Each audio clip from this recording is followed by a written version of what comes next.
बहुत बार आप ऐसा देखेंगे कि क्लाइंट साइट विजिट के लिए आया, आपके साथ मीटिंग तक किया, क्लाइंट काफ़ी पॉजिटिव था।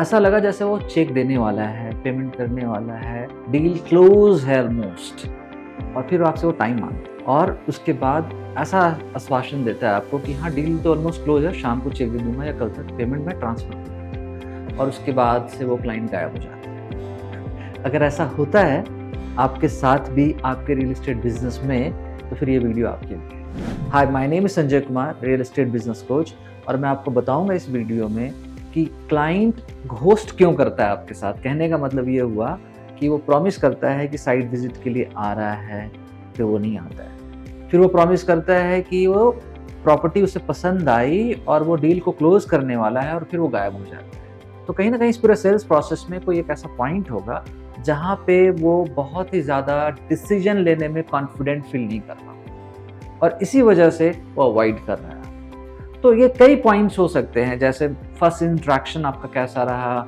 सेकंड मीटिंग कैसी रही, या फाइनल मीटिंग कैसी रही। ये कई पॉइंट्स पे कहीं पे भी लूप फॉल्स हो सकता है। लेकिन इस वीडियो में मैं आज आपको जो बताने वाला हूँ वो ये कि अगर आपकी फाइनल मीटिंग हो रही है या फर्स्ट मीटिंग हो रही है, तो मीटिंग को कैसे आप सक्सेसफुल बना सकते हैं, और अगर आपने मीटिंग को सक्सेसफुल बना लिया तो नेक्स्ट स्टेप आसान हो जाता है। आसान मीन्स वो आपके फेवर में होता है। तो हम समझते हैं कि एक रियल एस्टेट डील की जो मीटिंग होती है उसको सक्सेसफुल बनाने के लिए क्या क्या करना इंपॉर्टेंट है आपके लिए, जिससे कि वो डील मैच्योर हो जाए। देखिए, किसी भी ट्रांजैक्शंस को मैच्योर करने के लिए एक की फैक्टर है, वो है ट्रस्ट।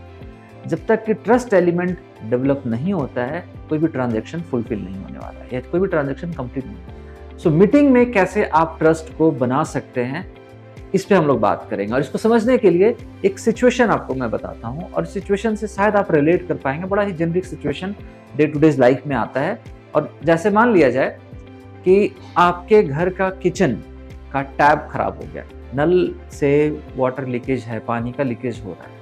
स्वाभाविक है आप किसी न किसी प्लम्बर को कॉल करेंगे। तो जब आपने प्लम्बर को कॉल किया, कॉल करने के बाद वो प्लम्बर करीबन जब जो टाइम दिया 10 o'clock, वो आया 12 o'clock। सबसे पहला पॉइंट 12 o'clock आने के बाद फिर उसने पूछा सर क्या प्रॉब्लम है। आपने बताया कि भाई ये किचन का जो टैप है वो वर्क नहीं कर रहा है, या सब वाटर लीकेज हो रहा है, देखो इसको ठीक करो। आपने ये टास्क उसको दिया। जब वो किचन के टैप को चेक करता है, चेक करने के बाद वो उसको खोलता है और देखता है कि अच्छा इसमें कुछ इशू है, तो वो कहता है आपसे सर कुछ टूल है जो छूट गया है, मैं अभी लेकर के आता हूँ, फिर इसको ठीक करता हूँ। वो टूल लाने चला गया और फिर वो आधे घंटे बाद आता है टूल को लेकर के, फिर उसको ठीक करने लगता है। फिर पता चलता है कि उसमें जो पाइप था उसमें कुछ प्रॉब्लम था, या उस पाइप का कुछ पोर्शन को चेंज करना पड़ेगा, तो उसके लिए कुछ कटिंग के लिए कोई टूल है वो रह गया। वो फिर कटिंग का टूल लाने के लिए चला गया। कटिंग को टूल ला करके सब कुछ सेट करता है। फिर भी वो नल को जब वो टाइट कर रहा है तो पता चला उसमें जो पतली सी धागा, जिससे कि वाटर लीकेज को थोड़ा सा कंट्रोल करने में हेल्प मिलता है, वो धागा उसके पास है। फिर वो धागा लाने चला गया। इस तरह से उसने 10 मिनट का या 15 मिनट का काम को 4 घंटे में किया, और हर बार छोटी छोटी चीज़ लाने के लिए वो बार बार चला जाता है। फाइनली आपका नल को वो ठीक कर लेता है, और जो भी उसका लेबर चार्ज हुआ 500,000 वो उसने आपसे चार्ज किया और आपने उसको पे कर दिया। This is situation 1। Now let's talk about another situation. Situation 2 है कि आपने कॉल किया प्लम्बर को, और प्लम्बर आता है एग्जैक्ट उसी टाइम पे जिस टाइम पे उसने आपको प्रॉमिस किया कि उस टाइम पे मैं आ जाऊँगा। और आते के साथ दरवाजे पे जब आपने खोल कर देखा उसे, तो वो ही वॉज अ रेडी प्लम्बर। उसके पास वो सारी टूल्स औजार साथ साथ में लेकर के आता है, और आपसे पूछता है प्रॉब्लम क्या है। आप उसके प्रॉब्लम को दिखाते हो, और वो किचन में जाता है, और उसके बाद हर छोटे छोटे टूल्स या जो भी ज़रूरत की चीज़ें हैं वो साथ में लेकर के आता है, और साथ साथ में उसको ठीक करके within 15 minutes, half an hour वो ठीक करके आपके पास खड़ा होकर के वो कहता है 1500 या 2000 रुपीज़ आपसे चार्ज मांगता है। एंड प्रॉब्ली आपको लगेगा शायद वो एक्सपेंसिव है, लेकिन आप उसको पे कर दोगे because he has done wonderful job for you. Next time अगर ऐसा कोई सिचुएशन दोबारा आता है आपके पास, आप मुझे बताइए जो आपसे 500 या 1000 चार्ज किया था और जो 2000 चार्ज किया था, आप किसको बुलाना पसंद करोगे? स्वाभाविक है दूसरे वाले प्लम्बर। वाई? बिकॉज जो दूसरा प्लम्बर था वो कंप्लीटली रेडी प्लम्बर था। He was a professional person he knows his work very well. उसको पता है कि अगर किसी ने बुलाया है टैप लीकेज के लिए तो क्या क्या प्रोबेबल चैलेंज हो सकते हैं, और उस चैलेंज के हिसाब से उसने तैयारी की हुई थी और उस तैयारी के साथ वो वहां पे आया था, इसलिए आपका प्रॉब्लम तुरंत सॉल्व हो गया। Now think of this same situation in your business. देखिए प्रैक्टिकली कैसे होता है।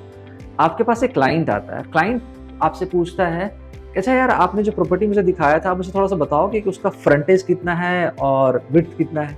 आपके पास इन्फॉर्मेशन नहीं होता है, कभी कभी आप पेपर पलट करके देखते हो या कभी फोन करके पूछते हैं अरे उसका फ्रंटेज कितना है, विड्थ कितना है, या आप पता है कैसे आंसर करते हो, सर लगभग इतना ही होगा, नॉर्मली इस एरिया में यही साइज है, ये स्टैंडर्ड साइज है।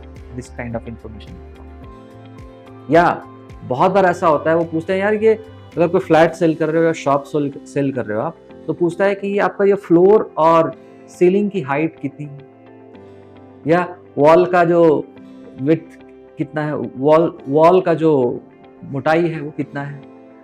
इंफॉर्मेशन आपके पास नहीं होता है, और इसके लिए क्या करते हो आप, फिर फोन करते हो किसी सीनियर को या किसी रेलेवेंट पर्सन को उसके सामने। तो आप कर क्या रहे हो, आप फिर वो सामान लाने जा रहे हो, बिकॉज आपके पास वो सामान नहीं, जैसा कि उस प्लम्बर ने किया था। हर छोटी छोटी इंफॉर्मेशन जो वो पूछ रहा है आपसे, हर बार आप किसी न किसी पे डिपेंडेंट हो, कहीं ना कहीं उसको लाने जा रहे हो, या उससे आप टाइम लेते हो कि भाई मैं आपको ये इंफॉर्मेशन ला करके दूंगा। You are not ready when your client is with you during the meeting. सोचो क्या इंप्रेशन बनता होगा, क्या ट्रस्ट लेवल, क्या आपकी अथॉरिटी बनती होगी, क्या आपका नॉलेज पे उसको ट्रस्ट होगा, क्या आपकी बातों पे उसको ट्रस्ट होगा। ये छोटे छोटे एलिमेंट्स होते हैं जहाँ पे आपका बायर, आपका इन्वेस्टर आपके ऊपर ट्रस्ट करने से घबराता है। जब भी आप रियल एस्टेट में क्लाइंट के साथ मीटिंग के लिए जा रहे हैं, पोटेंशियल क्लाइंट के साथ मीटिंग में जा रहे हैं, चाहे वो फर्स्ट मीटिंग हो या फाइनल मीटिंग हो, किसी भी मीटिंग में आप जा रहे हो, आप अपनी रेडीनेस को चेक करें।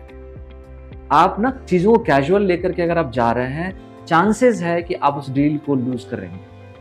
अगर आप अपने रेडीनेस को चेक करेंगे, 90% चांसेस है कि आप इस डील को जीत सकते हैं, डील को विन कर सकते हैं। तो रेडीनेस को कैसे चेक करेंगे, इसके लिए मैंने एक चेकलिस्ट बनाया है, और ये चेकलिस्ट मैंने अपने वेबसाइट्स के रिसोर्सेज में डाला है। तो आप मेरे वेबसाइट पे जा सकते हैं www.sanjaykumar.co.in/resources, और वहाँ पे आप मीटिंग किट के नाम से जो चेकलिस्ट है आप उसको डाउनलोड कर लें। तो चेकलिस्ट में मैंने बताया है कि मीटिंग करने से पहले कौन कौन से टूल्स आपके पास होने चाहिए, कौन कौन सी इंफॉर्मेशन आपके पास होनी चाहिए जब आप क्लाइंट के साथ मिलें। एक दो पॉइंट्स आपको बताता हूँ जिससे आपको ये पता चलेगा उस किट में क्या मिलने वाला है। तो सबसे पहला चीज़ आपको रेडीनेस में जो चेक करना है, वो चेक करना है अपने आप से कि जो क्लाइंट जिससे आप मिलने जा रहे हो उसके टॉप ऑब्जेक्शंस कौन कौन से हो सकते हैं। उस ऑब्जेक्शंस को आप लिख लें पहले, प्रोबेबल ऑब्जेक्शंस कौन कौन से हो सकते हैं, और उसका आंसर आप पूरी तरह से लिख लें। That's the first exercise you should do. Second, आपको ये देखना होगा वो जो क्लाइंट आ रहा है उसका बैकग्राउंड क्या है। अगर आपको बैकग्राउंड पहले से पता चल जाता है तो आप रेलेवेंट एंड कॉन्टेक्चुअल डेटा और इंफॉर्मेशंस को साथ में रख सकते हैं, जिससे कि आप जब उसके साथ कन्वर्सेशन करें तो कनेक्शन इमीडिएटली एस्टैब्लिश हो सकता है।